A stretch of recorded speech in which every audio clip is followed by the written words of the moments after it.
Hi. போன வீடியோவில் நான் பொது பேரண்ட்ஸ் செய்கிற 5 காமன் மிஸ்டேக்ஸ் என்னென்னு சொல்லியிருந்தேன். ஸோ இப்போ அதுக்கான சொல்யூஷன்ஸ் என்னென்னு பார்க்கலாம். Number 1, active listening.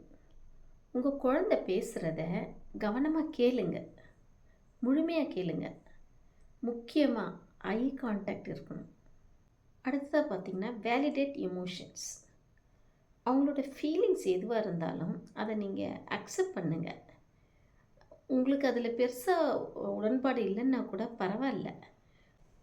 3வதாக பார்த்தீங்கன்னா யூஸ் பாசிட்டிவ் லாங்குவேஜ். உங்கள் குழந்தைங்கிட்ட நீங்கள் பேசும்பொழுது பாசிட்டிவான வார்த்தைகளை தான் பயன்படுத்தணும்.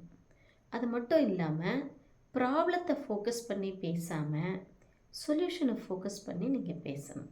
4வதாக பார்த்தீங்கன்னா செட் கிளியர் பவுண்ட்ரிஸ்.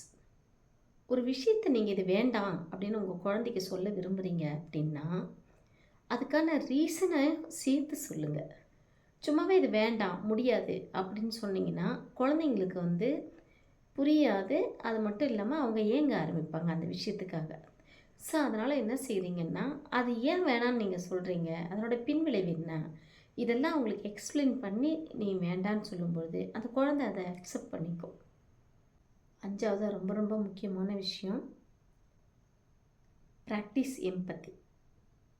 எந்த ஒரு பிரச்சனையும் உங்கள் குழந்தையோட இடத்துல இருந்து நீங்கள் பாருங்கள், உங்கள் இடத்துல இருந்து நீங்கள் பார்க்காதீங்க. எப்பவுமே அந்த மாதிரி பார்த்தீங்கன்னா உங்கள் குழந்தை பிரச்சனை என்னன்னே உங்களுக்கு தெரியாது. ஸோ உங்கள் குழந்தை இடத்துக்கு இறங்கி நின்று நீங்கள் பார்க்கும்பொழுது தான் உங்கள் குழந்தையோட முழு ப்ராப்ளம் என்னன்னு தெரியும். அப்போ தான் உங்களால் அதற்கான தீர்வையும் கொடுக்க முடியும்.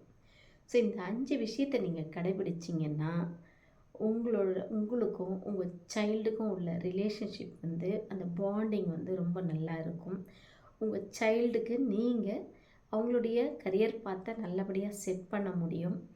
உங்கள் சைல்டும் அதோட வாழ்க்கையில் நல்லபடியாக சக்ஸஸ் ஆகும். அதோட கோலை கண்டிப்பாக ரொம்ப ஈஸியாக அடையிறதுக்கு நீங்கள் ஹெல்ப்ஃபுல்லாக இருப்பீங்க.